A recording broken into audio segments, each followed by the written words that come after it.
Facebook and YouTube, right? Okay. Is that Facebook our branded page? Oh, yes. You're live. I know. Stick it in there good. All right. Welcome back, ladies. Welcome back. Welcome back, welcome back, welcome back. Ooh. The names have all changed. Since you hung around. Oh,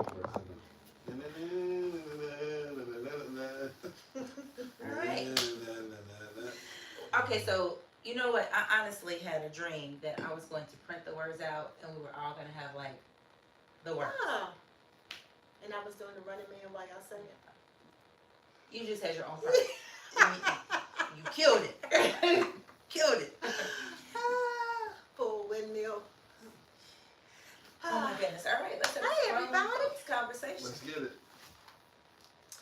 Hypersexuality. Yeah, so we are having, let me put this disclaimer out here. We already did it on the teaser, but we are letting you know we are having a sexual conversation in nature. So we're talking about hypersexuality. So if you have little ones in the room, if you're babysitting or whatever, we're just giving you a heads up. Hypersexuality. Let me just give a quick definition of what it is. It refers to excessive or uncontrolled sexual thoughts, urges, and behaviors that cause significant distress or impairment in various aspects of life. Okay. Man. You know, I feel like definitely your experiences or lack thereof is going to skew you one way or the other when it comes to, you know, hypersexual people. Mhm. Just the term itself. If you're in a relationship or have been in a relationship and sex was something that was either weaponized or withheld or nobody was interested in it, it just wasn't happening, you might feel like, oh, this is a great thing. I love hypersexual people, you know what I mean? Until you probably enter a relationship with someone who is extremely hypersexual, you know, and then you may feel differently. Because when I think about it, I think about people who put so much weight on sex that I think one of the two people might start to feel like, is it me that you want, or is it just my body and my performance? You know what I mean? Right. Versus what I'm bringing to the relationship other than my physical. Right. I've known two hypersexual people that I may know more, but two people who told me that they're hypersexual. Mm-hmm. And one was a person I went to college with, and I don't know why I always want to say undergrad. I only have one degree, so I was just that I went to college with, and I always say that undergrad, like ridiculous, but she's hypersexual. She admits that she was hypersexual in college, and I think from when I look at her childhood, she was never allowed to do anything. Okay. So when she got to college, she just went buck wild. Buck, fuck, wild. And, You got a recent number on her? that's Andrew, shut up. She did, I haven't talked to her in about 7 years, so I'm not sure if she's the same way. Probably not, because most people are kind of older and settled. But this is how she was. And she was like this in college. She was like this all throughout her 20s. She was like this, unfortunately, when she was married. After she had kids, she was still a wild child. And a wild child in the marriage or in the marriage and out the marriage? Outside of her marriage. Okay. So, I mean, it was an insatiable appetite. I know a man who had an insatiable appetite too, and he was hypersexual, and I don't know if this is true, but I believe that people who are hypersexual will put their toe in the bisexual pool. I think that you're always looking for the next level, the next high. So being with one gender and doing the most with if you're a man doing the most with a woman and having twosomes, threesomes, foursomes, fucking every day of the week, eventually will not be enough. So if a man says, "Hey, let me go down on you," you might be like, "Okay, let me try this." Okay. That's my thought. I mean, it definitely makes sense. But I think the hypersexual people that I know, and I, like you said, I may know many more, but the ones that have identified professed Yep. themselves as being It's a very hypersexual. 2025 word that identifies hypersexual. Right, I Right. know, right? It is, isn't it? I'm sorry. But they have, the three of them have all had some sort of sexual abuse in their very young lives. And like you said, this behavior started really around puberty.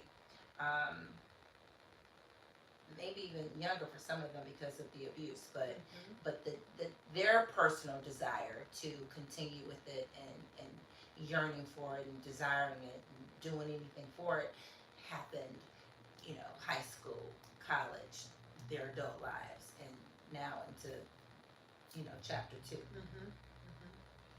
It's interesting on the concept of hypersexuality as it relates to men, because most men go through a phase of where they would do it every day if they could, every 15 minutes if they could, and life kind of dictates that that's not how this is going to work. Or for those blessed that are blessed in that way, they get to really kind of live that out for some period of time. But physiologically, time is not really on our side. You better be getting that out, before you hit 35. Because after 35, it's tough. And in the case of women to me, in my experience, women, they have like this new spring or this new dawn that happens at like 40 or 50, whenever they become postmenopausal, and they are in whatever situation they're in. There is a postmenopausal. Okay. There is a part of it where they become very, very sexual, and they're, hypersexuality. I think that's a made-up phrase. I mean, you have people that do it. You have people that like to do it a lot. I don't know where hypersexuality falls into that. When it becomes something that you can't control. Right, it's like sex addiction. It falls under the umbrella of sex addiction. When you go to work and you like, right, I will risk my job to go have sex with this That's employee in the broom closet. That's Right, I will. You're like, is that what So- they're calling it? But yeah, Is that what they find? when you start to make decisions because your need and desire for sex governs everything, if you're going to be at work on time, if you're even going to go to work, it starts to like a drug. And I think when men or boys are very young, I don't know, I think their hypersexuality is hormonal. And I don't, it's just, and I'm not saying it's not hypersexual, I don't know, but I think it's more of the raging hormones. And I think after time, that tapers off. It's kind of like the hormones physiologically, you are not able to do those things at the intervals that you could do them at in your use. It just doesn't work like that. But even I don't even know if sex is the pervasive thought. I'm not a man, so you can feel free to jump in and correct me. But I don't think it's like the thought, because sex is new when you're younger. So it's just like I just want like they're like jackrabbits. And that's all they can think about, especially when they get their first, dip into A first the real golden one. pond. A Right. first real one. Because So that's all they think about. But Boys after are a in while, the bathroom for a long time, when they're in puberty. Right, You're like, yeah. what are you doing? yeah, and it's hormonal, Yeah. right? You gotta figure it out. I mean, I get that part. Yeah, so I don't know that's if that's that's what that hypersexuality. does. It's more hormonal. Right. But I think that that people who never seem to outgrow that particular phase of life who hang on to that, and who they're still, like Janae said, like it's all they think about. They're really willing to risk But- their jobs. But as a man, time kind of takes you out of that.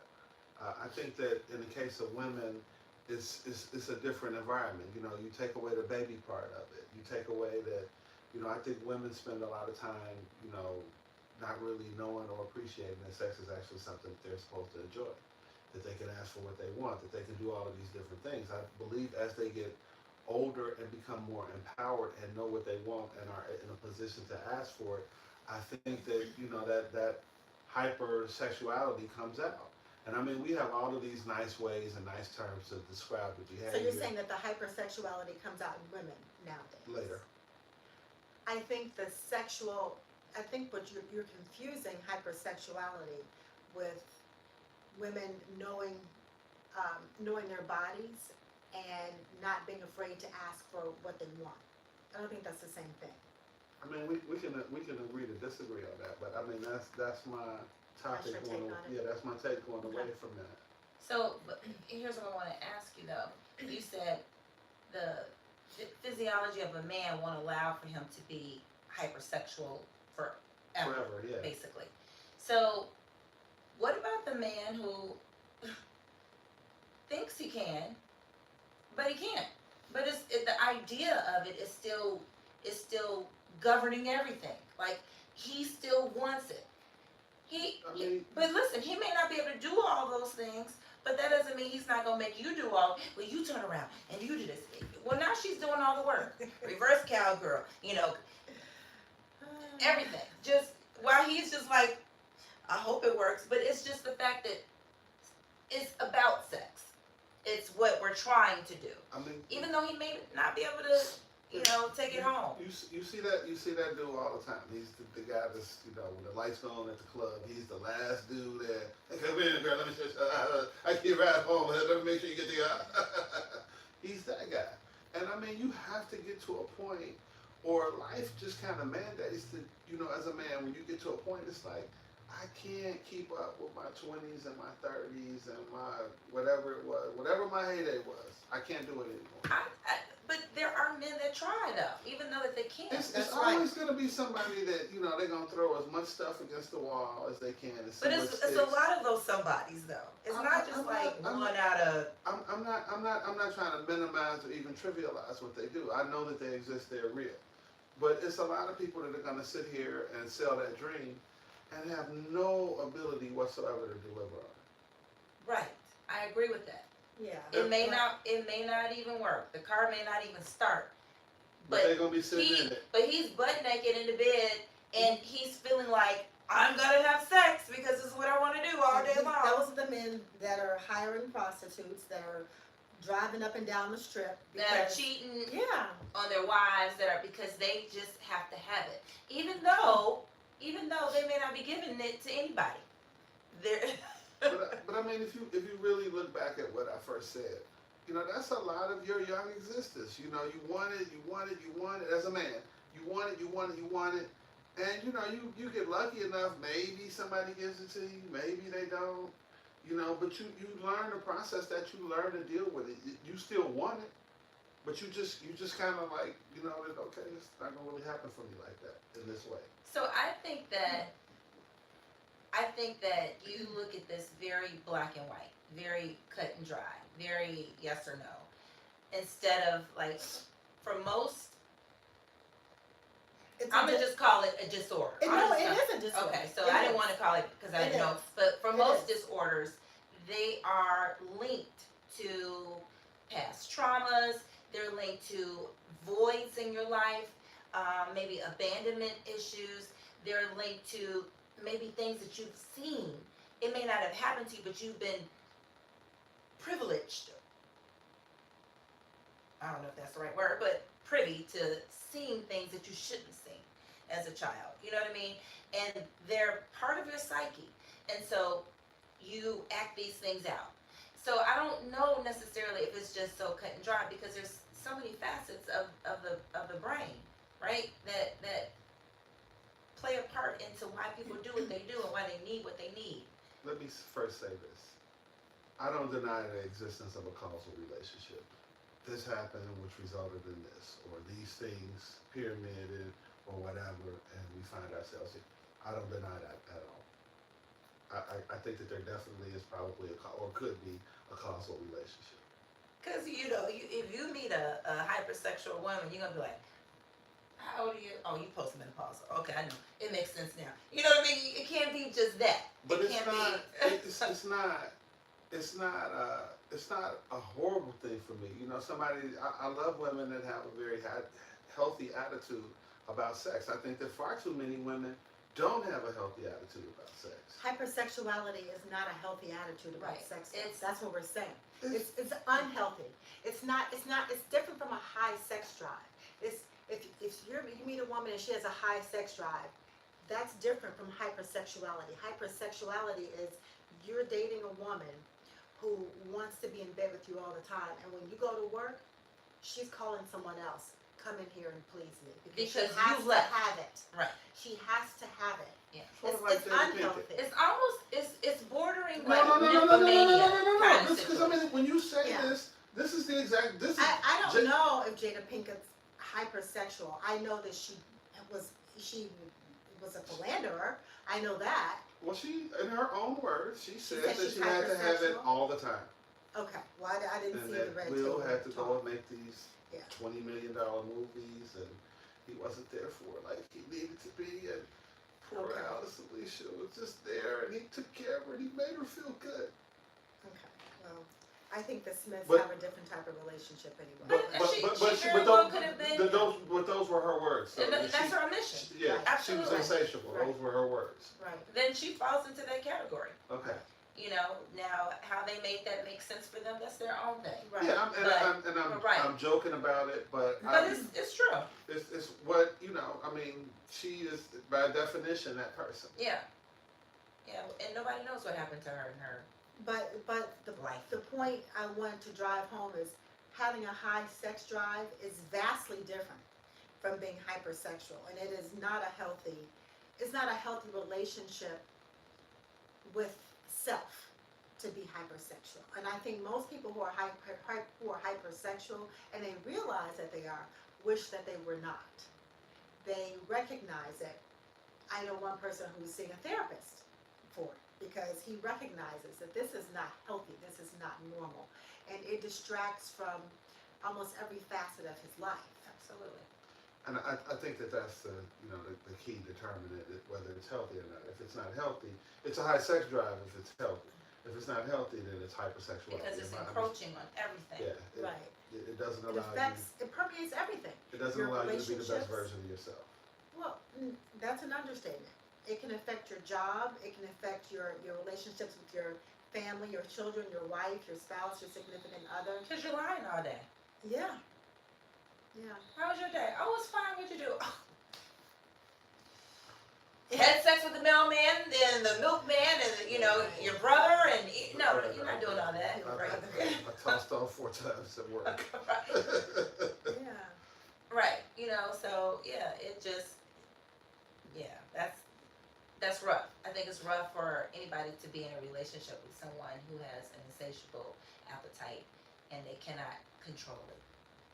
Because you can't be with them 24/7, and like you said, physically no one can do that. I think it's unhealthy to have to not be able to control any part of your body, not to be able to control your thoughts, not to be able to control your emotions, your sex drive too. I mean, if you can't control something in yourself, that's never a good thing. If you can't regulate those needs or desires, Right. that is a problem. And if you can't abstain for something without it causing you turmoil or physical pain, or it's going to change your whole disposition and you're going to set the house on fire, Yeah. these are all real big problems. I know someone who went through it, and she, man, it was tough. She had to kind of get some help and kind of She was work through, hypersexual. and she's still working through it. Yeah, Okay. but I mean, a sweet person, somebody that I consider to be a friend, Yeah. and somebody that I did not have a sexual relationship with. But I mean, I kind of was the earpiece for all of the things that were happening, and you know, you try not to judge your friend, especially in that situation. But it was very tough for her at times. Did she want to have a sexual relationship with you at any point? Not to my knowledge, but because she was such a sexual person, I wouldn't say that there were sexual things, but you know, it's a different way that a person hugs you or kisses you that you know is letting you know like if you wanted to. So we never had that conversation. It was never, in all honesty and truth, it was me that was making the overtures, and not in a like I meant to do it sort of way, but just in a you know, man, I'm being flirtatious and I'm messing with you. I've known you for as long as I've known you, and that is the nature of our relationship. I don't want to be with you like that. I'm just seeing if I still got it. She never received any of those. She was just like, no, not you. I mean, it was not. You were flirting with her to see if you still got it? I mean, I'm saying that that's probably what it was, but we never involved ourselves in any type of activity. But the hug made you feel like you still got it. Oh, the hug made me know. Okay. I knew that you know, man, if I had really kind of put that out there, that probably would have been, you know, something that could happen. And I didn't want to do that because I needed her as a friend, and to this day I need her as a friend. I appreciate that. And by me being privy to all the stories, you know, you can't give me the cliff notes and then give me the test. You know, I got to study, I got to learn, I got to do all of this. I had too much information to act on that, and I felt like I would have been taken advantage. So, a couple of things. Being hypersexual, I think, also makes people make like decisions that they wouldn't normally want to make. You know what I mean? Like Absolutely. starting to accept just any kind of behavior. I always say crumbs of relationship, crumbs of people, right? Just give me anything. And that's, you know, where they'll even like start to like buy things for a man just to get that attention, just to be able to get the attention so they can get The hit. yeah, they back broke. Hopefully, that's what you know they're trying to get. Like you said, I was trying to get that next high. You know what I mean? That's what they're looking for. And then I also feel like people who are hypersexual, most of them, I think, are very good people. Like smart, Yeah. driven, ambitious, successful. They just have this thing, right? This thing, and they know it. And I think that they try really, really hard to find somebody who is like equally matched or yoked in that level where they can, you know, like they tell you up front, like, I kind of like this. You know, this is what I want. And you with it? You either are or you aren't. And then the last thing about it, I feel like it does lend to what you said earlier. Like you think that those people who have this disorder, I hate calling it a disorder, but It is, it is. though. I know. Yeah. Just yeah, I think it's a connotation of disorder. It's a disorder. But they definitely are curious enough to try almost anything. Like these are only the people, and I don't want to say like this is for everybody, but only the people that I know that I can say they have definitely flip flopped and flip flopped again, and did a cartwheel, and rolled on back over. But yeah. I mean, there definitely could be some truth and some validity to that, but I think that those people that are in different communities, they know how to spot each other. So they know, even though you might not necessarily be out there and professing to do this, or even know that you have that orientation, I think that people that do know, they can kind of, they can tell who has the tea, if you will. So I think that, I'm not saying that it doesn't happen, but I'm saying that we're not giving enough credit to the people that are spying and watching and looking for their opportunity to, to come at somebody or whatever. And I mean, I've seen situations where people have waited people out for, 5 years. And then all of a sudden it was like, oh yeah, they're doing that these days. So Where do you think the whole thing about a man, I'm gonna say that, man or woman that introduces the idea of having a threesome in his relationship, either early on, okay, this is what I want to do, you down? But this is his thing or her thing. This is what they like to do no matter who they're with. So, where do they fall into the hypersexual category? Is that, could that be looked at as a fetish, or could that just be something that they just need a lot from a lot of people often? I don't think that people who indulge in threesomes, or even people who are poly, are hypersexual. I think that Well, poly is a relationship, though, right? it is, but I don't think that, like, I know a person who when he was married, he and his wife often had threesomes with other women. I don't think either one of them were hypersexual, he or his wife. He's divorced now. He was married for about, I think, like 10 or 11 years. He's divorced now, and even in his relationship now, he has other people into their bedroom. Mm-hmm. But I don't think that it's a case of hypersexuality. I don't think it's a disorder. I don't think it's a situation of, this is all I think about. This permeates every facet of my life. I think that is what makes it a disorder, when you just can't even, you almost can't even function. It's almost like alcoholism, like it just takes over. But you hit on it, but you didn't answer my question. You got real close to it. Where does that couple fall into it? I don't think it's hypersexual. At all? I don't know. No, I don't think so. I mean, I think it's probably case by case. Maybe perhaps some people are hypersexual that have to have like more than one people in their bedroom. But in a relationship, Because it was in his marriage, I think and now it's case by case. in his So relationship now. yeah, I think it's a case by case. I don't think we can just make a blanket statement like people who have threesomes are hypersexual. So I think it's definitely situational. Does that answer? Yeah, I mean, I don't have an opinion on one way or the other. Yeah. That's why I asked. What do you think, Gary? I mean, I think that they can exist, and they can exist independent of each other. They can be mutually exclusive. You can have a person that has threesomes that's not hypersexual. You can have a hypersexual person that doesn't want a threesome. So I think it can happen both ways. I don't know that, I don't know enough about it, honestly, to really lump anybody into a basket or a bucket or anything. I would imagine that there are people that are both, both in and of and both outside of. So that would be my guess. Yeah, but I mean, you do know that there are people that are like, this is what I like and this is what I want. Yeah, of course. And that's how they navigate their relationships. It happens a lot more than we give it credit for because, I mean, one of the things that I do see and I do know is that more and more people are learning to ask for what they want, both men and women. Mm-hmm. And, there was always the P word when we were, perversion, that's perverted, that's sick, that's this and that's that.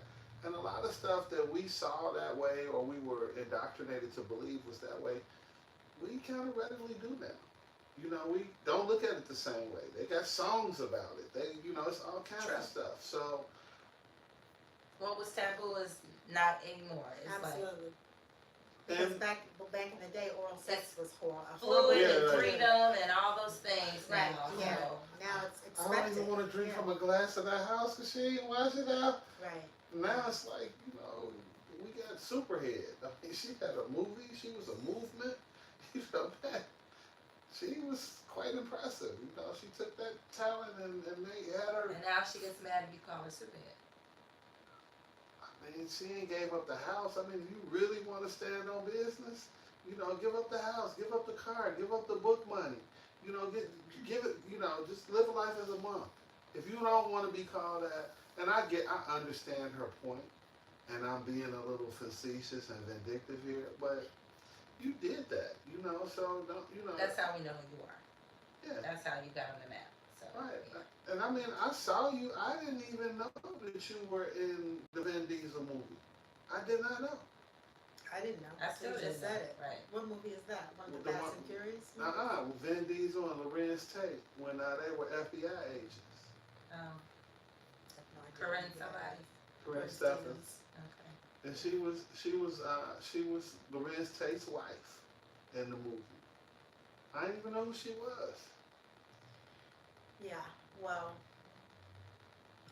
you said that I think we don't give it credit, you know, as much credit as we should. I think we do. I think there are people who are walking around here who are hypersexual beings, and I think I mean, we're not like putting a scarlet H on their foreheads, but Come here. yeah, branding folks. But yeah, I think we pretty much know. Man, I don't think that we don't know. I think that we do know, but it's, so much stuff that, I hear people say, I hear people do, and I just, I rewind the clock 20, 30 years ago, and that narrative was so much different. Mm-hmm. And it's, when we come out with a term, hypersexuality is new to me. They weren't teaching that when I was in school. Yeah. But you knew it was something. If you had a girlfriend, well, But maybe. we didn't know, we called them freaks. Exactly. And I mean, freaks had a place, and they were good people that Yeah. needed their needs met, and misunderstood in a lot Who of said places. hoes need love too? Exactly. Who said that? It was in a rap song somewhere. No. But Was it's it a stand-up comedian? it's one of the Robert Townsend movies. Oh, okay. No. Damon Wayans said it. Damon Wayans said it in one of the movies. I forget what it is. Okay. Well, But I believe it's a Robert Townsend. I mean, we're making light of it, but it is different from, just being a freak or, Because we all want certain elements of Yeah. that in our relationship, Yeah. right? We all absolutely. want. No we one want wants. to be flirted I with. wouldn't say no one wants approved, but We- yeah. very few people want approved. And we want that attention. We want that sexual banter. We desire that. But I don't think that I would be able to do that all day long if you're texting me all day long and it's, send me a flirtatious text a couple times during the day. That's great. But if every text you're all sending me day is long? right, Yeah, that would. Or drive me- every As soon as you come conversation, to the house, they're like, Yeah. right, Yeah. right. I mean, there's a time and a place for it, right? We got to get some business done. We Right. got to do if you want to keep eating, exactly. Right. We want to eat.